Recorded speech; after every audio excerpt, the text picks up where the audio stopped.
Bienvenidas y bienvenidos al Despacho 42, el podcast de los estudios de informática, multimedia y telecomunicación de la UOC. El podcast en el que hablamos de cómo la tecnología cambia la vida de las personas, pero también de cómo somos las personas las que hacemos cambiar la tecnología cada día.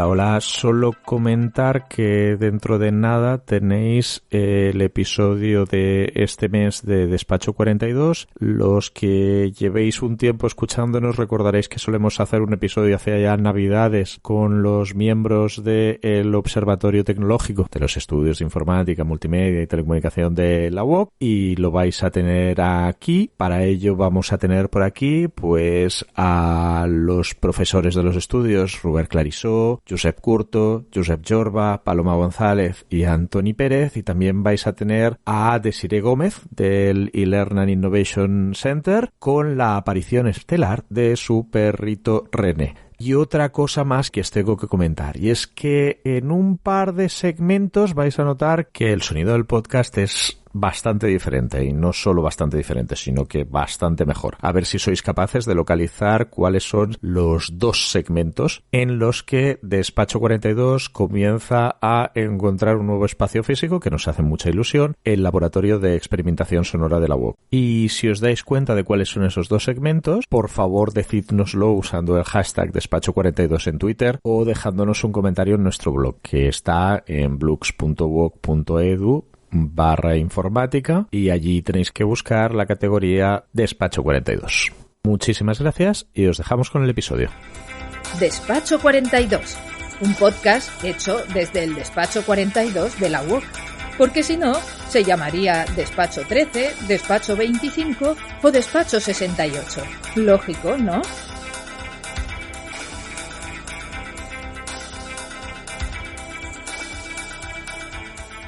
Pues ahora es el turno de Robert Clarissó, a quien ya tuvimos por aquí el año pasado, y algo me da en la cabeza que va a seguir hablando de inteligencia artificial. ¿Es posible, Robert? Sí, la verdad es que me voy a repetir un poco porque este año toca seguir hablando un poco de lo mismo. Inevitablemente. Este año sí que, o sea, si el año pasado era el de la inteligencia artificial, este todavía más. Además son unas siglas que se repiten, porque el año pasado ya hablamos de GPT, ahora hablamos de ChatGPT, que es la nueva iteración de este modelo de lenguaje. Básicamente es un sistema de inteligencia artificial que está entrenado para conversar con humanos, de forma que si tú le das un texto, le haces una pregunta o le planteas una situación, te contesta. Y entonces precisamente está dando que hablar porque es muy flexible este planteamiento. Tú puedes pedirle que haga cualquier tipo de tarea y además porque tiene un rendimiento que es bastante bueno. ¿Le puedo pedir que me explique un algoritmo de ordenación? Sí, le puedes pedir esto, le puedes pedir que te lo programe. Le puedes decir, oye, escribe un algoritmo de ordenación y este que has escrito no me gusta, dame uno que sea más eficiente y dame unos casos de test o datos para testear este algoritmo de ordenación, de forma que la verdad es que es una herramienta muy potente para explorar un dominio, pues para que te dé explicaciones, para que te dé ejemplos. También se puede utilizar de forma creativa, le puedes pedir, pues no sé, que te cuente una historia, le puedes pedir que te haga una carta de presentación, las posibilidades son infinitas. ¿Y lo hace bien? ¿Nos podemos fiar de lo que nos dice? La verdad es que ahí depende. Si las tareas son sencillas y ha visto muchos ejemplos, pues suele hacerlo bien para las tareas que sean fáciles. Cuando pedimos algo más sofisticado tenemos que tener cuidado porque a veces se inventa cosas. Se puede inventar datos. Le puedes pedir que te escriba un artículo científico, pero a lo mejor se inventa las referencias o los hechos. O sea que mucho no nos podemos fiar. La cuestión es que es un apoyo, ¿no? Te puede servir para generar la primera versión de un documento que tú quieras trabajar o para para obtener ideas, pero la verdad es que tienes que tener conocimientos sobre el ámbito al que le estás haciendo preguntas porque no te puedes fiar al 100% de lo que te dice. Porque la cuestión es que como se explica muy bien y tiene una ortografía perfecta y una sintaxis perfecta, te puede convencer de que lo que está diciendo tiene mucho sentido, pero a lo mejor te está defendiendo que la Tierra pues es plana. Bueno, esto las personas también lo hacen, algunas personas. Sí. ¿Y le puedo pedir que me haga el trabajo de investigación de bachillerato? La cuestión es, en primer lugar, aquí ya empezamos a entrar con temas bastante divertidos. En primer lugar, hay ciertos límites a la longitud de lo que puede tratar y lo que no. Por lo tanto, si le pides un tema muy largo, pues a lo mejor le tienes que ir pidiendo que continúe, porque a lo mejor le puedes ir pidiendo una conversación más larga, más de una interacción, pero a lo mejor cuando está por la tercera o la cuarta ya se ha olvidado lo que te he dicho al principio y lo que te dice quizá no pueda tener mucho sentido. Uh-huh. Además, bueno, también está el tema ético de tienes que tener cuidado. La ética, siempre con la ética. Ya, tienes que tener cuidado con para qué utilizas este tipo de herramientas y también tienes que tener cuidado porque ya empiezan a haber herramientas que te permiten analizar un texto y ver, pues este texto te lo ha dado una IA o lo has escrito tú. Y son bastante buenas, con lo cual yo no lo utilizaría para hacer trampas. Y como profe, ¿no te preocupa que lo utilicen los estudiantes? Sí, bueno, es algo que hay que tener en cuenta, porque hasta ahora, a ver, la gente también antes, no nos vamos a engañar, la gente que quería tomar el camino más sencillo, pues a lo mejor pues iba a internet y utilizaba el cut and paste. Ahora sencillamente tiene otra herramienta a su alcance, que es muy potente, pero bueno, lo que hemos dicho antes, cuidado porque también hay elementos que te pueden ayudar a decir esto no lo has escrito tú, esto lo ha escrito una inteligencia artificial, con lo cual, bueno, es problemático. Como profe nos preocupa. Y como desarrollador o como alguien que de vez en cuando escribe la documentación de algo, ¿es una herramienta que puede ser viable ahora, que puede ser viable dentro de 6 meses, que no te ves utilizándola? Yo lo veo como una ayuda. Puede ser algo que le dices, oye, mira, escribe una función que haga X, donde tú ya sabes lo que quieres escribir y a lo mejor te da el 90-95% te lo da bien. Entonces tienes que corregirlo. Pero cuidado con coger código que te da y ponerlo en producción porque evidentemente tiene que haber un humano que se lo haya mirado porque a lo mejor alguna cosa que tú tienes que tener en cuenta a nivel de seguridad, pues no lo ha tenido en cuenta. Ajá. Tenemos GPT, como siempre, no sé hablar. Tenemos generadores de imágenes, tenemos inteligencias artificiales que hacen de todo. Sí, sí, absolutamente todo. Música, imágenes, código. De hecho, bueno, ya empieza a haber una cierta demanda por personas que sean capaces de darle buenas entradas a estos sistemas para obtener, pues no sé, es como empieza a ser un poco de arte, ¿no? Ajá. ¿Cómo le explicas a esta inteligencia artificial qué tipo de texto quieres, qué tipo de imagen quieres? Y todo este prompt engineering que se llama, pues también empieza a haber un poco de ciencia detrás. Prompt engineering, palabrota, despacho 42, quiere decir aprender a escribirle las entradas que queremos para que nos dé realmente el resultado que pretendíamos inicialmente. Correcto, porque cuando tú le das instrucciones puedes hacerlo de muchas formas diferentes, puedes dar más detalles, menos, empiezas hablando de lo que quieres y luego de cómo lo quieres, pues todas estas indicaciones pues ya empieza a haber toda una serie de guías o de buenas prácticas que la gente va descubriendo sobre la marcha. La pena es que cada sistema tiene sus cosas, con lo cual hay mucho de ensayo y error. Pero esto hay mucho trabajo de la comunidad que ya está empezando a dar pues muchos resultados. Vale, y ahora nos vamos a poner en el pequeño momento Black Mirror. Esto nos va a dejar sin trabajo a todos, esto es una vulneración de los derechos de la propiedad intelectual de absolutamente todo el mundo. ¿Sí? ¿No? A ver, dejarnos sin trabajo no, pero a lo mejor pues hay cierto tipo de trabajos que hacían tareas muy repetitivas, pues que a lo mejor parte de ese trabajo se puede eliminar, esto sí. Y el tema de derechos de autor, esto sí va a ser un festival. Los abogados van a ser los que se van a poner las botas. Los abogados siempre ganan. Sí, porque aquí ya hay mucho comentario del tipo de, oye, soy un pintor y le puedo pedir a una IA que me dé un cuadro como los pinto yo. Dices, si no lo han entrenado con mis cuadros, que yo no he dado permiso para que lo hagan, pues es difícil de que lo sepa hacer y lo sabe hacer muy bien, con lo cual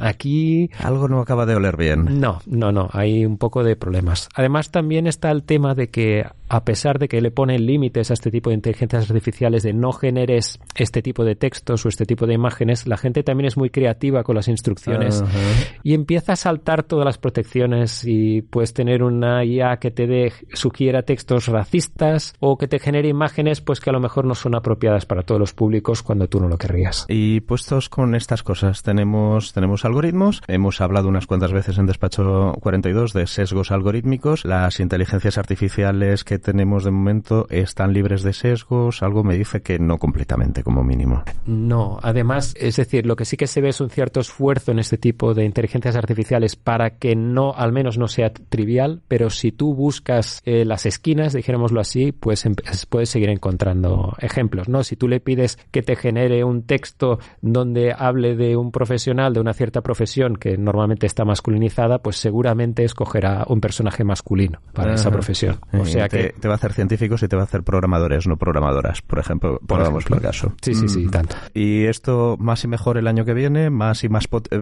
potente? No, el año que viene no, la semana que viene. Esto es espectacular ver cómo cada semana hay un sistema nuevo que te aporta una nueva funcionalidad y bueno, hay que estar atento y ciertamente si vas siguiendo los últimos avances, si ves algo que es del mes de abril, ya está anticuado. De acuerdo, perfecto. Oye, pues si te parece, lo dejamos aquí con el compromiso de que el año que viene nos hables de GPT-6 o 18 o 2344, ¿vale? Seguramente tendré que hacerlo. Perfecto. Muchas gracias. Hasta el año que viene. Hasta el año que viene. Despacho 42, un podcast abierto sobre tecnología, porque la tecnología es demasiado importante para dejarla solo en manos de tecnólogos.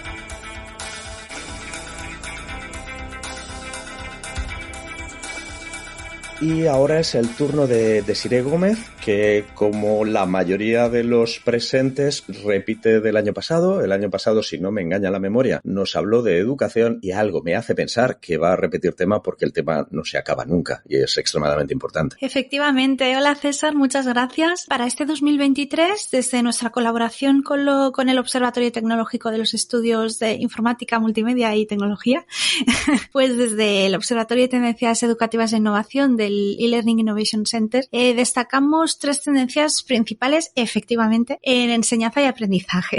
La primera es algo de lo que nunca habréis oído hablar, es la irrupción de nuevas tecnologías y software basado en inteligencia artificial. Jamás.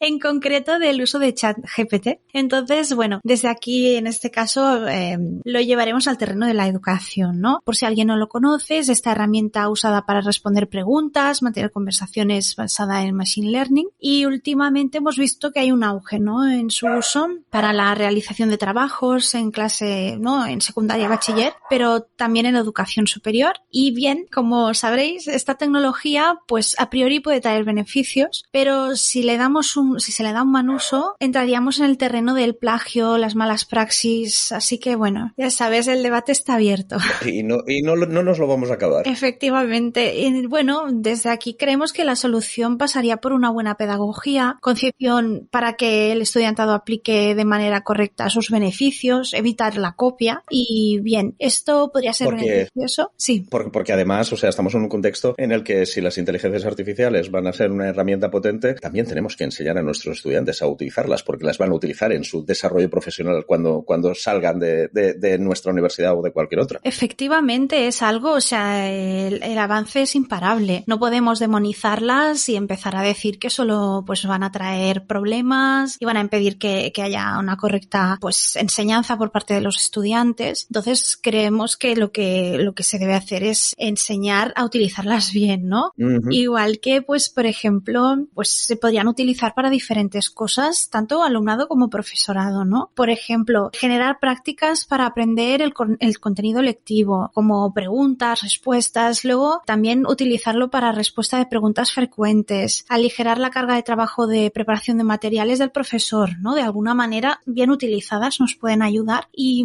otros ejemplos serían de estas IAs virales, serían los generadores de imágenes basados en inteligencia artificial con tecnología GAN, ¿no? Que también hemos hablado de ello en nuestras reuniones del observatorio. Y bueno, están generando mucha polémica, sobre todo en el campo del arte, la ilustración, la literatura y la música, estas IAs con GAN, por el tema de la originalidad, el copyright, el futuro de estas disciplinas. Y bueno, pues tenemos ahí teorías para rato.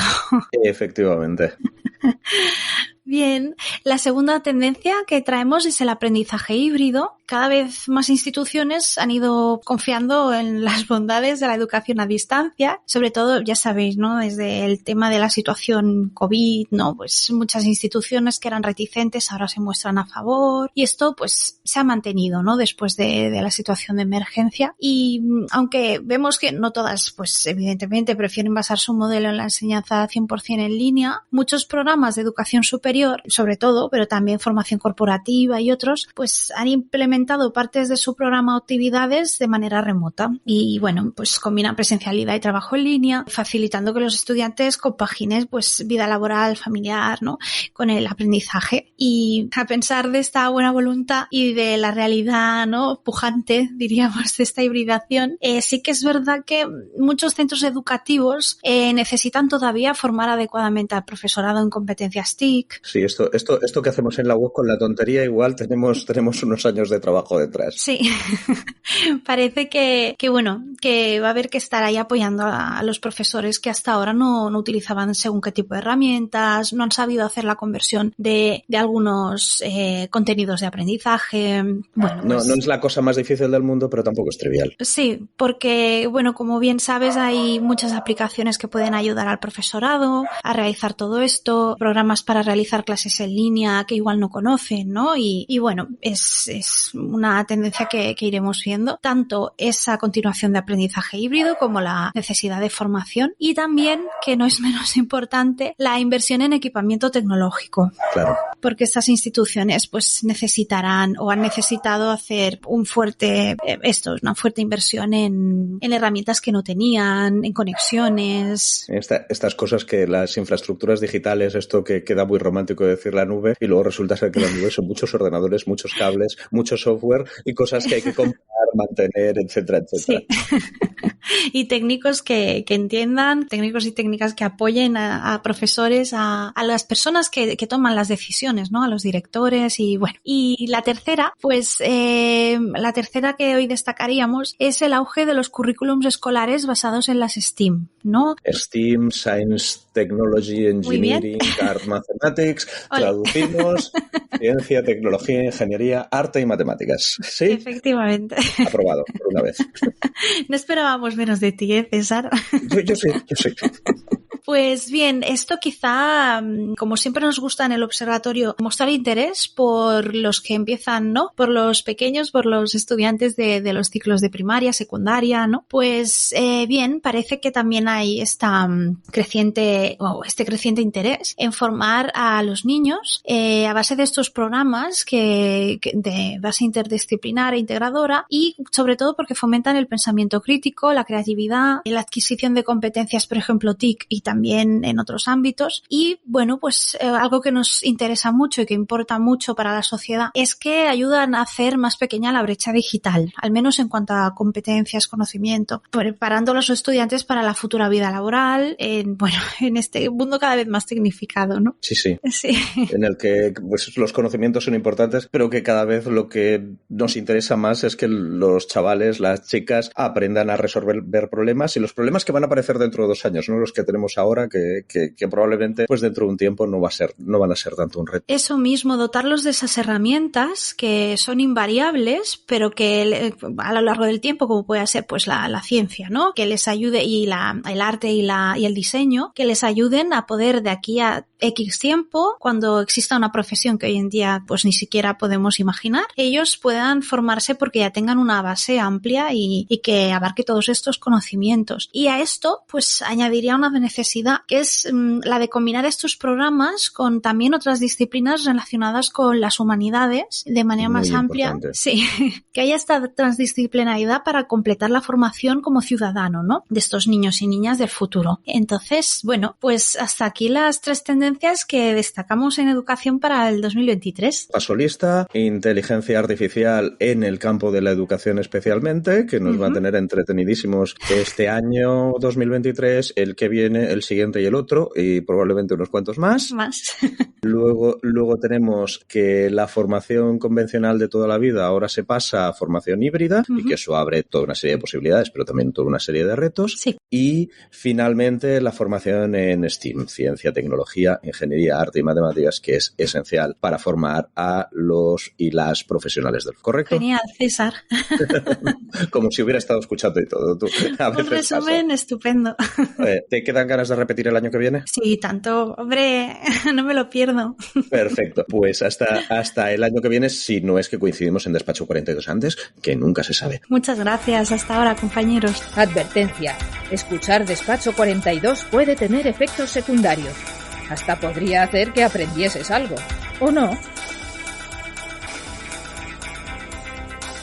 Y ahora es el turno de Josep Curto. A Josep no le escuchasteis el año pasado porque es este año la primera vez que es miembro permanente del observatorio, aunque ya le habíamos tenido unas cuantas veces como invitado y nos gustó lo suficiente como para invitarle y él se dejó engañar. ¿Qué tal, Josep? ¿Cómo estamos? Muy bien, buenos días. Me alegro de estar finalmente en el podcast. Creo que Josep va a volver a tocar un tema que ya hemos tocado en este episodio, que es el de la inteligencia artificial, que ya nos comentó Robert Clarissó, pero desde un punto de vista ligeramente diferente. ¿Me equivoco? No te equivocas. Realmente es un tema que tiene muchas dimensiones y esto nos permite hablarlo desde diferentes perspectivas. Podemos hablarlo desde los últimos casos de uso, desde la última gama o serie o colección o familia de algoritmos que se está volviendo popular, ¿no? Como probablemente hemos discutido pues el tema de las inteligencias artificiales generativas, ¿no? Y uno de los temas que más me preocupa a mí, pues es el tema de el uso responsable de la inteligencia artificial y el tema de las regulaciones que vienen de camino o que ya están en marcha que nos afectan, ¿no? Tanto a nivel como personas, como empresas, organizaciones e instituciones. ¿Y qué es lo que debería preocuparnos y qué es lo que están haciendo las instituciones? Supongo que también hay empresas que están trabajando en el campo que se preocupan por el tema y que no lo atacan exclusivamente desde un punto de vista comercial, ¿o no? No sé si me equivoco. Voy a ponerla por un momento con el gorro de si fuera una institución, ¿no? Una organización. La primera cosa que tendríamos de preguntarnos, tenemos una serie de preguntas, ¿no? Pues ¿qué se desprende de las regulaciones, ¿no? Que se están incidiendo sobre todo a nivel europeo, cómo afecta a nuestra empresa y a nuestra actividad. Tenemos claro lo que tenemos que hacer para cumplir con la regulación, ¿no? Y la otra si estamos preparados. Y como te puedes imaginar, y si empiezo por el final, ¿estamos preparados? Pues la respuesta es que la gran mayoría de empresas no lo están. Ya pasa. Porque como suele suceder, estas regulaciones suelen ser bastante extensivas y exigentes. Y, por ejemplo, pues la primera cosa que nos obligan es ser capaz de clasificar nuestros algoritmos en función de su riesgo. Ajá. Y en función del riesgo que tengan, puede ser que o bien es un caso de uso que está prohibido directamente y no podemos implementarlo, o bien es un caso de uso de alto riesgo, medio o bajo. Ajá. Como os podéis imaginar, pues contra más alto es el riesgo, más obligaciones tenemos con las cosas que tenemos que hacer, tanto a nivel de regulador, como a nivel de presentar, como a nivel de monitorización, etc. Por lo tanto, las empresas tienen de hacer bastante trabajo, pero el primero de ellos es entender si sus algoritmos están afectados por la regulación. Y yo creo que aquí es cuando nos debería entrar un poquito pues el tema de necesitamos alguien dentro de nuestra organización que sea experto y que esté siguiendo de manera muy detallada todas estas leyes, porque por ejemplo ahora ya afectan al mercado de contenidos digitales y por lo tanto todos aquellos algoritmos que sirven para recomendar, cuando recomendamos pues desde una película hasta una acción dentro de nuestra plataforma, Ajá. pues están condicionados por una ley. Y eso significa que estas leyes pues nos afectan lo que podemos hacer, lo que no podemos hacer y de la manera que lo hacemos. Y esto son palabras mayores, porque no todas las empresas, primero, han hecho este seguimiento, segundo, están preparadas para modificar el comportamiento de sus algoritmos, ya sea antes, durante o después. Ajá, de acuerdo. Dime. Iba a preguntarte, cuando ponemos normas, cuando legislamos, primero estamos intentando evitar que haya malos usos y que haya efectos potencialmente catastróficos, y esto con la tecnología pasa, y por lo tanto tenemos esta obligación de regular, pero en ocasiones lo que hacemos es que las empresas grandes pueden responder deprisa a esos cambios regulatorios, porque contratar 25 abogados y 25 expertos no es demasiado un problema, mientras que las empresas pequeñas que pretenden innovar les dificultamos un poco la vida y a veces no pueden afrontar esos cambios. ¿Tú cómo ves ese contraste? Es cierto, la regulación tiene dos partes. Una es la de proteger a ciudadanos y a la sociedad en su contexto global, porque ya hemos visto muchos casos de uso que desafortunadamente han afectado muy negativamente pues a las personas y sociedad. Por ejemplo, el caso de Cambridge Analytica, ya hace unos días Facebook recibió una pequeña multa de 700 millones y pico, ¿no? Porque al final, ¿qué ha pasado? Que sabemos que se ha usado pues la información que estaba en esta red social para ingerir, para modificar, para afectar a las personas en un momento crucial, que es el momento democrático en el cual escogemos los partidos que nos representan, ¿no? Imaginaos que tenemos este tipo de injerencias. Y entonces, ¿qué pasa? Es cierto que tenemos como un espectro, es decir, pero cuando ponemos vallas al jardín, lo que hacemos es que el jardín ya no puede crecer de la forma que nosotros queríamos o nos gustaba, ¿no? Es cierto que el hecho de tener regulación afecta a cómo vamos a usar, cómo vamos a competir, cómo vamos a innovar con la tecnología. Si las instituciones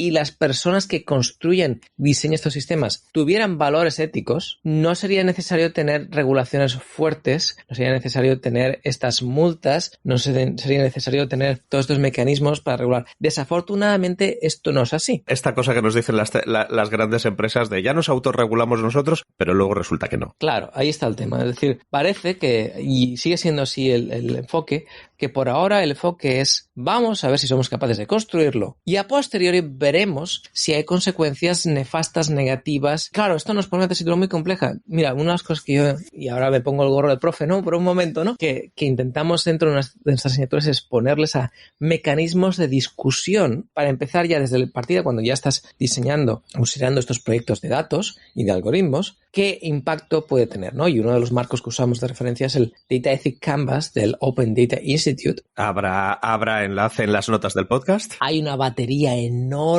de preguntas que obligan a reflexionar sobre si lo que vamos a implementar, qué va a pasar, cómo va a afectar a las empresas, a la sociedad, cómo va a afectar a los ciudadanos. ¿Es necesario hacer eso? Porque a veces esa pregunta no está de partida, ¿no? Y eso nos evitaría muchos problemas. Ahora estamos ya, yo siempre digo que estamos en la siguiente fase del juego, ¿no? En la cual ya hemos demostrado que no y por lo tanto que bueno, pues entra el regulador y lidera normalmente la Comisión Europea porque es bastante fuerte y luego otros lugares del mundo van y la cogen y la adaptan y la copian. Un poco como pasó con la General Data Protection Regulation, ¿no? Que se inició en Europa y luego, bueno, pues en Brasil tienen su versión, en ciertos Estados Unidos, en ciertas áreas de Estados Unidos también tienen su versión, en Australia tienen su versión, es decir, en muchos países han hecho su versión, digamos, específica. Claro, no sé si llegaremos a los ámbitos de China. En China, por ejemplo, la regulación toma un matiz muy específico porque protege los ideales y la forma de ser que decide el gobierno que debe ser el país, ¿no? Y, por ejemplo, una cosa que es muy interesante, pues muchos de nuestros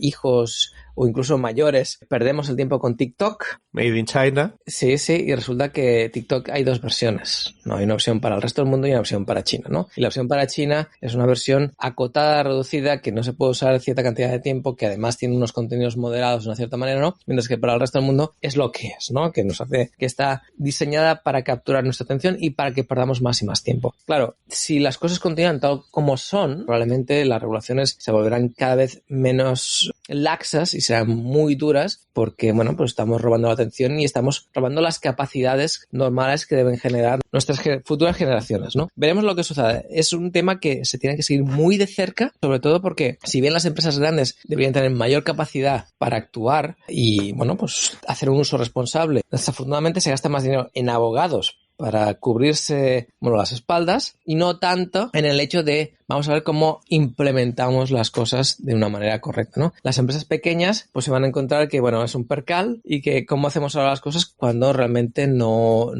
tenemos ni abogados o quizá no tenemos un departamento de tecnología suficientemente grande, ¿no? Y van a estar supeditadas a lo que el proveedor incluya dentro de su plataforma. Ya sabemos que, lo hemos discutido muchas veces dentro del observatorio, que una de las tendencias fuertes también dentro del contexto de la inteligencia artificial responsable, bueno, y de la inteligencia artificial en general, es el uso como servicio. Es decir, hay proveedores que lo que hacen es encapsulan de una manera muy sencilla poder realizar estos análisis, estos casos de uso y los hacen casi como drag and drop. Ellos mismos incluyen o van incluyendo capacidades de explicabilidad, interpretabilidad, control de la deriva, control de sesgos, una serie de cosas asociadas a ese uso responsable. Oye, pues creo que lo vamos a dejar aquí para no alargarnos demasiado, pero queda clarísimo que este año le tenemos que dedicar a algún Despacho 42 tanto a la inteligencia artificial como a los temas de ética y regulación. Yo creo que más allá de la inteligencia artificial, del mundo de la tecnología en general. ¿Coincidimos en la apreciación? Así es. El uso responsable de la tecnología está siendo uno de los temas más importantes, sobre todo por eso, ¿no? Como comentaba, que el enfoque habitual es lo construimos y después veremos qué pasa. De acuerdo, y eso se está demostrando que va bien financieramente, pero que para el resto de humanos del planeta, pues igual no tanto. Así es. Muchísimas gracias, Josep, y hasta la próxima. Un placer, hasta la próxima.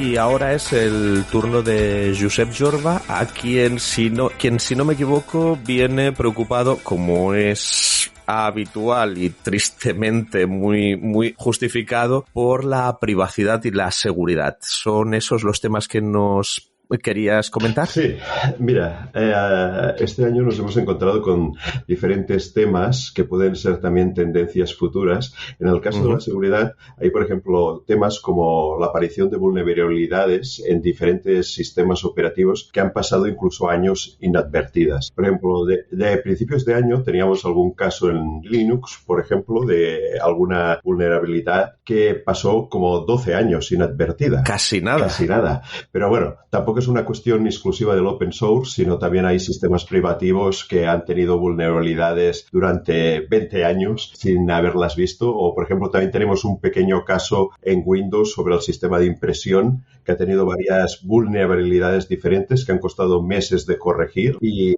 llevaban también un par de años que podían haber sido aprovechadas. Esto, ahora que lo dices, debería ser un recordatorio para nuestra audiencia, que tengas el sistema operativo que tengas, tienes que estar al tanto de las actualizaciones de seguridad que salen y aplicarlas, si no el primer día, el segundo, ¿no? Sí, pero también hay que vigilar un poco con entornos empresariales porque, por ejemplo, con el tema del sistema de impresión de Windows, han tenido problemas de que habían corregido en parte vulnerabilidad, pero no estaba del todo corregida y han ido saliendo periódicamente soluciones parciales. Vamos, que hay que estar muy al tanto. Muy al tanto, exactamente. Y solamente en el apartado de seguridad también podríamos destacar casos como Pegasus, que ha sido muy noticia política en los últimos meses, también que es una cuestión sobre productores de malware directamente, que en este caso aprovechan gobiernos para realizar espionaje. O sea, lo que tenemos es que hay vulnerabilidades en los sistemas operativos, que esas vulnerabilidades a veces las aprovechan los malos que nos pretenden robar algo, pero que a veces son agencias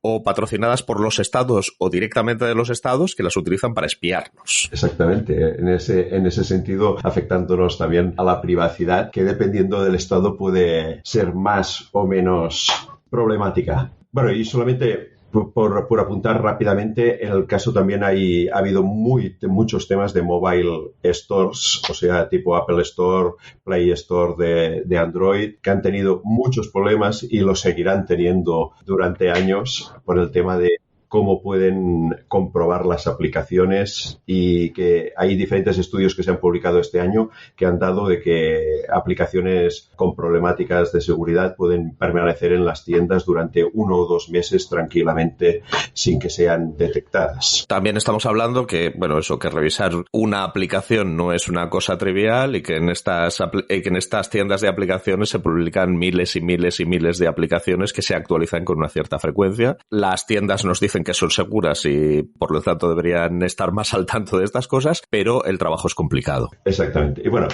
y para finalizar, en el tema de privacidad hay una componente importante que nos debería comenzar a preocupar, que es el tema de empresas que controlan muchos sectores diferentes de nuestra actividad digital. Este sería el caso, por ejemplo, de la reciente adquisición de iRobot por parte de Amazon. iRobot es la empresa que fabrica las aspiradoras estas, las Rumbas, ¿eh? Las Rumbas, exactamente, entre otras. Y el problema de privacidad que podemos tener dentro de cierto tiempo, y además cuando diferentes empresas de estas trabajan con datos de comercio digital, es que una misma firma nos está controlando aspectos de lo que compramos, lo que vemos, lo que visualizamos en streaming, lo que escuchamos, ya sean podcast, música. Y en este caso de iRobot, sobre todo en últimos modelos, resulta que toman imágenes del entorno de nuestra casa, por ejemplo. Uh-huh.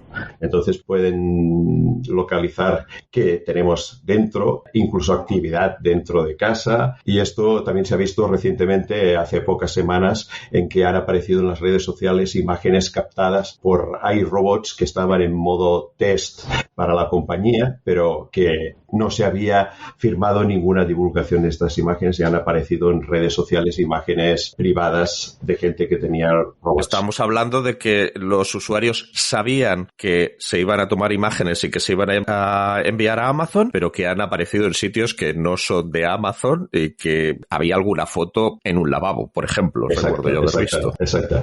Y bueno, la cuestión de final es que siempre ahí son terceras empresas que controlan la gestión de estas imágenes. Y bueno, en este sentido, tanto iRobot en este caso se puede defender de que el mal uso ha sido por la subcontrata que manipulaba las imágenes. Ya, pero si dice la RGPD que tú eres el responsable de esos datos y que me da igual que el problema de la subcontrata es tuyo. Bueno, y después solamente tener en cuenta que esto en algunos casos como Estados Unidos aún es más problemático porque se realizan ventas de los datos de las aplicaciones a terceros de forma bastante fácil por la legislación. Y por otra parte, incluso en este caso de Amazon en Estados Unidos, por ejemplo, recientemente también ha comprado diferentes empresas de servicios sanitarios, con lo cual puede ser que también tengan datos de seguros médicos, de actividad nuestra como pacientes y bueno, al final el recopilatorio de datos nuestros llega a unos momentos bastante peligrosos de totalidad de datos que pueden tener nuestros. Que estas empresas, pues muy probablemente, sencillamente quieren tener estos datos pues solo para ofrecernos un mejor servicio y o para ofrecernos mejor publicidad y obtener más beneficios, que bueno,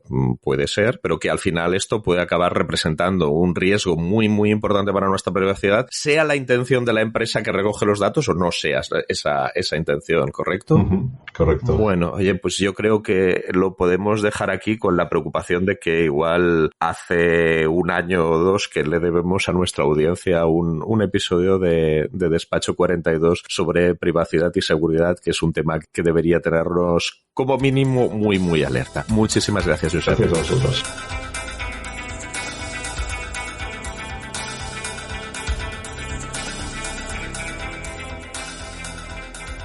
Vale, y ahora es el turno de Paloma. Paloma ya lo tuvimos por aquí el año pasado. Insisto, las presentaciones de todo el mundo están en las notas del podcast porque si no esto se va a hacer infinito. Y me da a mí en la nariz que Paloma, como el año pasado, nos va a hablar de cómo ha sido este año o cómo va a ser el que viene en el mundo de la cultura relacionado con lo digital. ¿Es eso, Paloma? Sí, efectivamente. La verdad es que siempre me toca ser como una especie de Pepito Grillo de la parte más que negativa es cómo nos hemos en la parte cultural, sobre todo cultura digital, salvo videojuegos. Bueno, los videojuegos, también todo lo que es en el ámbito musical, la cosa ha remontado bastante. Y bueno, hay una cosa que es una maravilla y es que la gente al parecer ha vuelto a leer en pandemia. Dios y que mío. se sigue manteniendo, o sea, una de las cosas que pasa en nuestro país es que se siguen abriendo un montón de librerías. Ajá. Así que la gente compra, pero que sobre todo lea. Uh-huh. Lo que comentabas está relacionado con algo que hablábamos el año pasado, los famosos NFTs. Quería comentar que efectivamente han continuado este año, pero como ya comentábamos, era una cosa un poco más que crear NFTs, que la gente pensaba que era como hay pintura, escultura y luego NFTs. Era ¿qué es eso de los NFTs? Realmente era una manera de vender, es una manera de vender creaciones digitales de manera que esa pieza sea única. O sea, no estamos hablando ni de teorías ni pues eso, qué es lo que ha pasado con el autor, cosas que hablaba Walter Benjamin hace un siglo, más de un siglo, sino que realmente lo curioso es que los museos se han unido al carro, por ejemplo.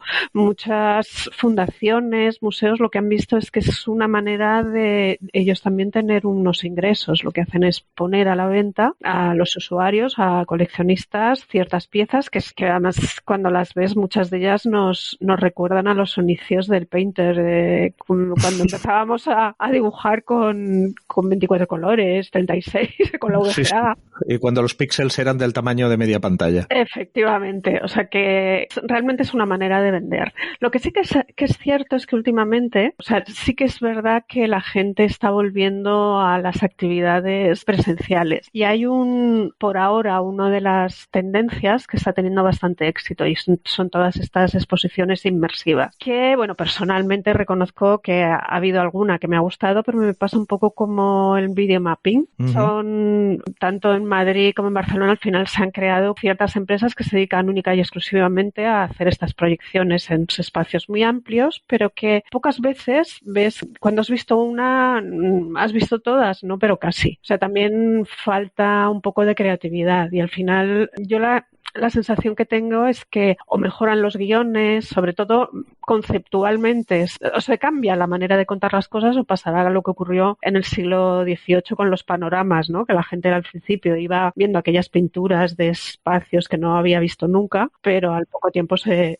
cansó. Puede acabar pasando como con los NFTs, que cuando dejemos de hablar de ellos es cuando comenzarán a ser realmente un poquito más interesantes porque comenzarán a hacerse cosas realmente interesantes y más novedosas. O que no, o que deje de hacerse. Es que además pasa una cosa, y es que lo que contaba al principio, precariedad, o sea que al final estamos hablando de espectáculos que son muy caros. No todo el mundo puede acceder a este tipo de espectáculos, porque a ver, yo más de obras creativas hablo de espectáculo, ¿eh? Ya. Es una de las cosas que está sucediendo es que se están repitiendo muchos recursos, se están repitiendo muchas maneras de hacer y además luego lo que se hace, como también la producción es cara, se lleva pues igual que una obra de teatro o un festival, se lleva, como se decía antes, por provincias. Se sale de bolos por provincias. Y claro, al final estamos con lo de siempre. ¿Y los autores dónde están? Y todos estos archivos que se generaron durante la pandemia, ¿qué ha pasado con ellos? Porque también el hecho de comunicarnos y que hubiera cierta cooperación,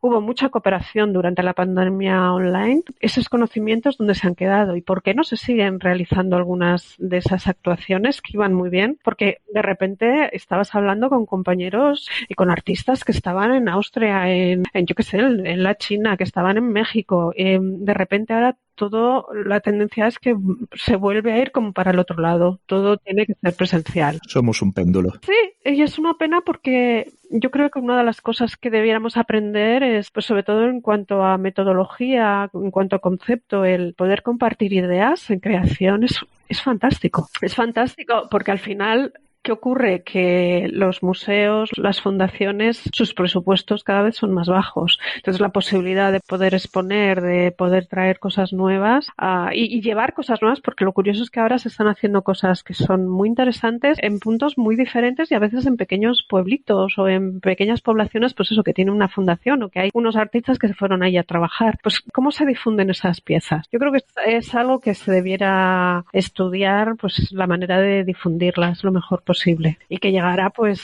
al mayor número de gente, que no nos quedáramos como siempre pues en los 4 que están en la ciudad en el museo de la ciudad, o sea que hubiera más inteligencia y más cooperación, o sea, entre creadores, artistas y también comisarios. O sea que es, por repasar un poco lo que hemos dicho, ya no hablamos tanto de NFTs, pero lo que queda de los NFTs se ha vuelto una alternativa más o menos viable para comercializar y promocionar determinadas obras de arte de determinadas instituciones.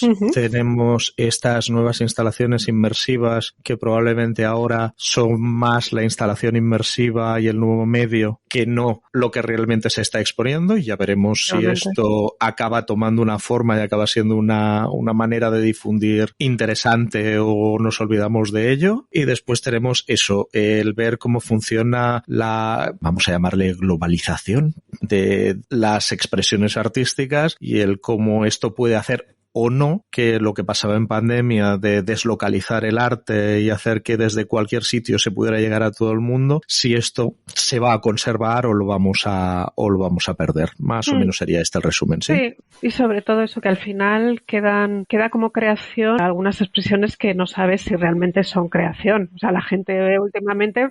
Pensemos en cómo era la Navidad, simplemente. Acordaos los que hemos vivido aquí mucho tiempo, el inicio de la Navidad durante muchos años era Cortilandia. Y de repente ahora es ir a ver las luces, ir a ver todos los espectáculos de luces que hay en todas las ciudades, y además cada vez en todas las ciudades tenemos las mismas luces que tienen, o sea, está globalizada hasta la iluminación navideña, ¿no? O sea, sería un poco un paralelismo, ¿no? De algo local nos hemos ido a una globalización que, bueno, que tiene sus cosas buenas y sus cosas malas, evidentemente. Una figura bastante interesante para pensar y para cerrar esta reflexión. Pues Paloma, si te parece, lo dejamos aquí, pero con la obligación de volver a repetir el año que viene, ¿de acuerdo? Estaré encantada. Muchísimas gracias. Venga. Hasta luego.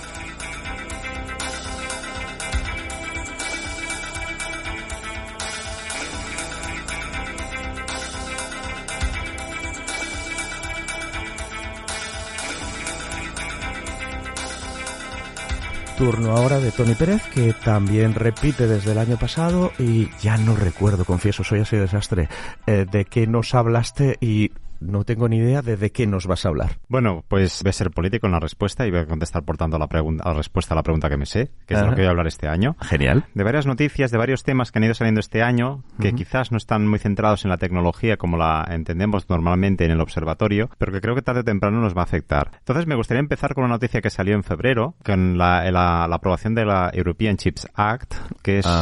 una acta que aprobó la Unión Europea para fomentar la fabricación de chips en Europa. Y es que tras la pandemia y con todos los problemas geopolíticos que han surgido últimamente, los chips se han convertido en un arma política. ¿Y qué problema tenemos en Europa? Que solo fabricamos el 9% de la producción mundial de chips. ¿Y el resto se fabrican? Pues entre China y Estados Unidos.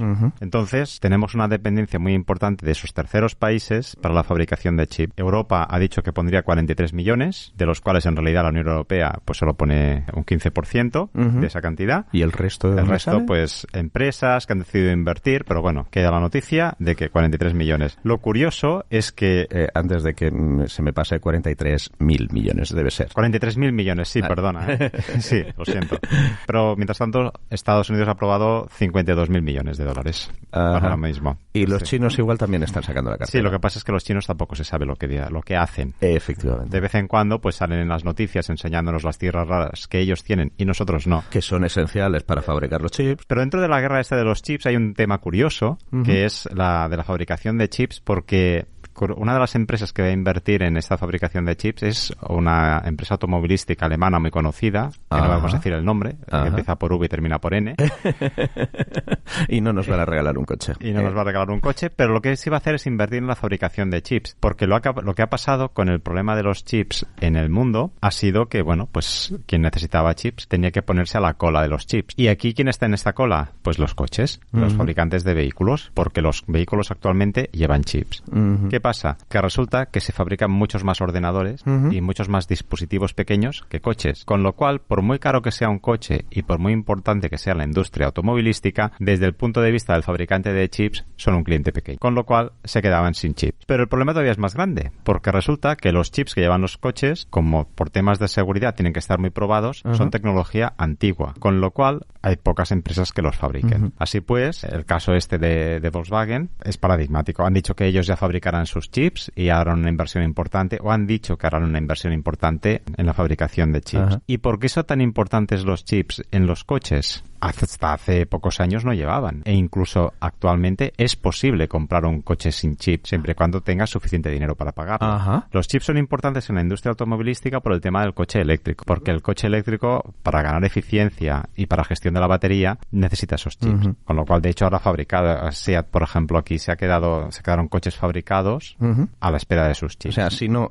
llegan esos chips, a pesar de que es una componente relativamente pequeña del coche, el coche no va a funcionar. El coche eléctrico no va a funcionar. De hecho, otros coches sí que te los vendían sin el chip, pero Ajá. estos no podían. Y ese es el otro segundo tema en el que quería entrar, el tema del coche eléctrico. El coche eléctrico es algo que parece que se va a imponer. Ujú. En Europa, creo recordar que se ha dicho que en 2030 se dejarán de vender coches de combustión, Ujú. pero tiene un gran problema, es el tema de la autonomía. Ujú. Y el tema del tiempo de carga. Aquí meto la cuña publicitaria. Tendréis en las notas del podcast un enlace al episodio que hicimos con Son Mobilitat. Y después de la interrupción seguimos con Tony. Son esos dos temas, el tema de la autonomía y el tema del tiempo de carga. Ujú. Y es un problema grave. Podemos decir, bueno, si planificas bien tu viaje, Ujú. no hay ningún problema. Pero imaginemos, por ejemplo, lo que ha pasado ya en algunos cuerpos de policía que tenían coches eléctricos, que han tenido que abandonar una persecución porque los delincuentes, que son menos amigos del medio ambiente en general, llevaban coches de combustión. Y veían que los policías se quedaban sin batería y no paraban para que el policía pudiera perseguirles. Qué Seguían malos son huyendo. los señores delincuentes. Qué Exacto. malos son. Y claro, entonces nos encontramos con este tipo de situaciones, o imaginemos nosotros que vayamos de vacaciones y sobre el papel parece muy bonito, pero imaginaos que paráis un momento a poner gasolina, Ujú. que ahora son 5 minutos, y que sea media hora. No es lo mismo. No es para nada lo mismo, ¿no? Pues esos temas son temas que hay que tener en cuenta. O por ejemplo el tema de los taxistas, que a veces tienen que renunciar a carreras porque con la autonomía no les llega. Las baterías pierden eficiencia con el tiempo. En fin, hay un problema grave. Entonces este año se han empezado a ver noticias que están hablando tanto de cambios en la motorización de estos coches eléctricos para conseguir que sean más baratos, Ajá. para aumentar su autonomía. Se está trabajando tanto en la eficiencia del coche como en la eficiencia de las propias baterías, Ujú. como también sistemas de carga que son capaces de cargar el coche en pocos segundos. Pero eso va a ser una infraestructura, la de carga rápida,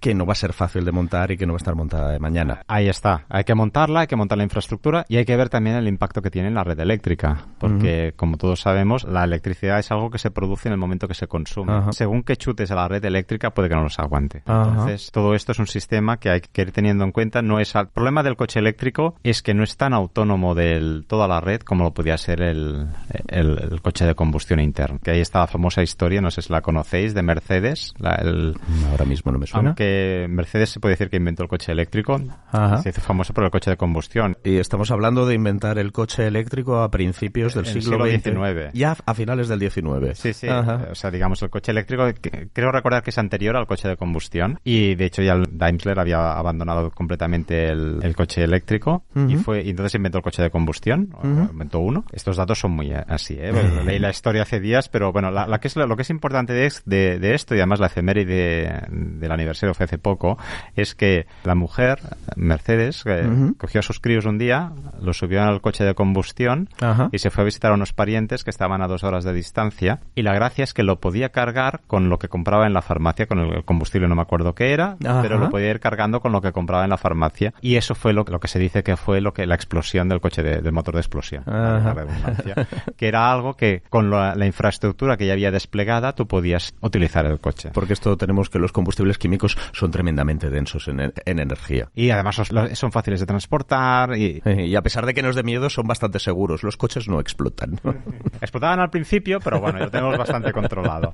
Entonces, todo eso es un tema que ha salido este año porque tenemos estas reticencias que tenemos todos a cómo va a evolucionar el coche eléctrico. Hoy precisamente hablábamos con algún compañero que se ha comprado un coche ahora y se ha comprado un coche de un diésel, porque dices que si quiero irme de viaje, no puedo tener un eléctrico. Uh-huh. Y entonces yo creo que el año que viene en Despacho 42, si tenéis la amabilidad de volvernos a invitar, Amenazamos con hacerlo. pues creo que hablaremos de las dudas que genera el coche eléctrico. Ajá. Pero bueno, hay una serie de problemáticas asociadas al coche eléctrico que me permiten entrar en otro de los temas que quería introducir, que es el tema del hidrógeno verde. Que de esto habéis Ajá. oído hablar mucho últimamente porque la línea esta de que quería conectar España con el resto de Europa de gas, al final se dice que llevará hidrógeno verde. Ajá. El hidrógeno verde se llama así porque es un combustible Uh-huh. que se puede generar a partir de la hidrólisis del hidrógeno gaseoso. Y entonces esto es lo que permite es hacer un proceso sin emisiones y de baja contaminación. Además es una tecnología que ya se utiliza en vehículos. En Barcelona hay autobuses que van con hidrógeno. BMW hace años fabricó un coche que iba con pila de hidrógeno. En fin, que parece que es una tecnología que puede tener las ventajas que tenemos ahora con los combustibles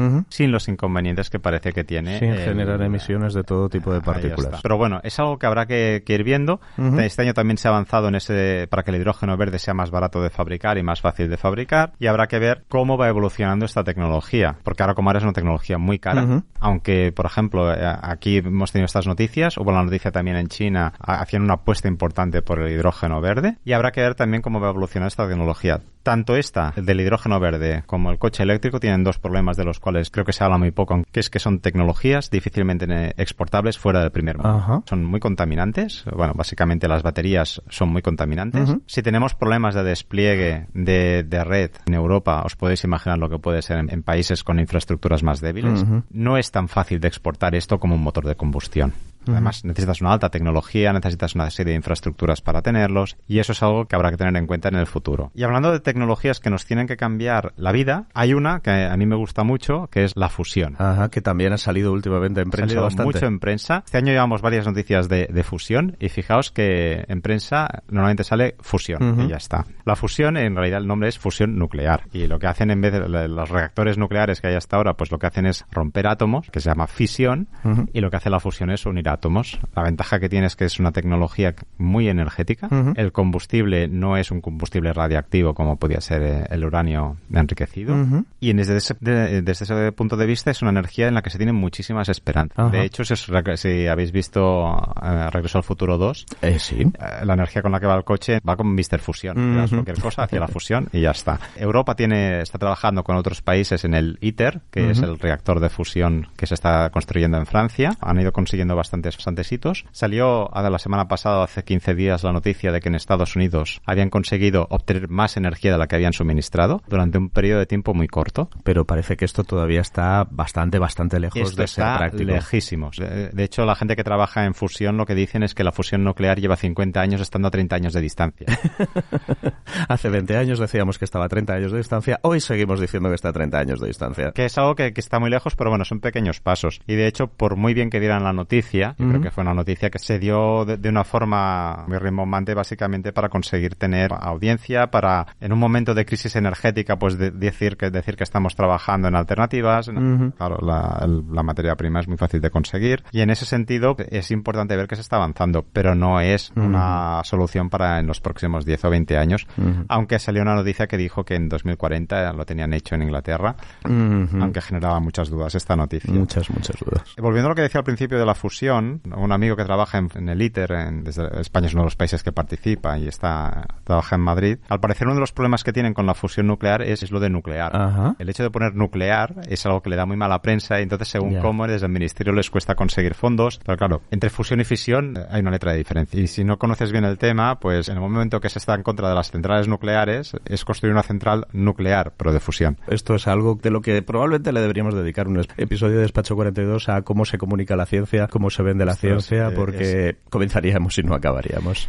Y ya para acabar, algo que es algo de lo que siempre cada 2 reuniones saco el tema del evento Carrington, que fue la llamarada solar que hubo en 1859, que nos pilló de lleno a la Tierra, y dicen, bueno, toda una llamarada solar, qué divertido, ¿no? Pues no, resulta que aquella llamarada pues provocó que hubiera auroras boreales en sitios como Barcelona o Nueva York, donde normalmente no las vemos ni en broma. Exacto, o sea, tenéis que pensar que una llamarada solar lo que son partículas lanzadas. Si tenemos miedo de lo que es de la radiación de una central nuclear de Chernóbil, pues imaginaos aquello lo bestia. Una central nuclear del tamaño del Sol. Y aquello lo que pasó en 1859 es que las redes de telégrafo dejaron de funcionar. Pues bueno, el telégrafo para aquel momento fue un drama. ¿Os podéis imaginar lo que pasaría ahora? El fin del mundo o algo muy parecido al fin del mundo. Por eso están trabajando tanto, que ha salido también, si os fijáis en las noticias de satélites, se habla mucho del apantallamiento contra la radiación cósmica de los satélites, porque un evento en la actualidad nos devolvería a todos al siglo XVIII. Y no sería divertido vivir en el siglo XVIII. No estaríamos acostumbrados.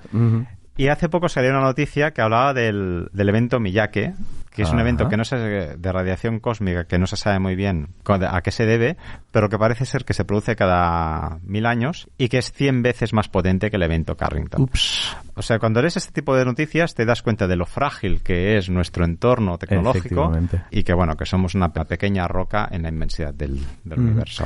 Bueno, pues lo dejamos aquí con este apunte que nos provoca una cierta incerteza. Esperamos poder seguir aquí dentro de un año y volver a invitar a Tony Pérez para que nos cuente cómo siguen todos estos temas. Muchas gracias, un placer como siempre y un honor estar aquí con vosotros. Muchísimas gracias, Tony.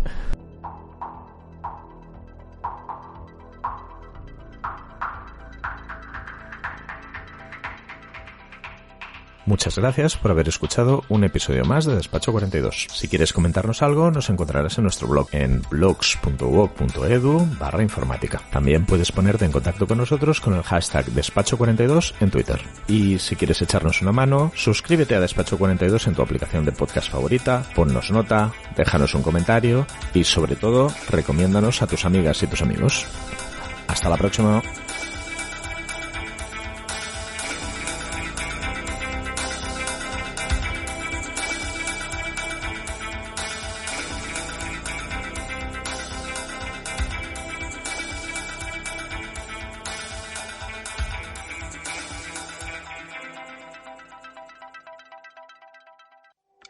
You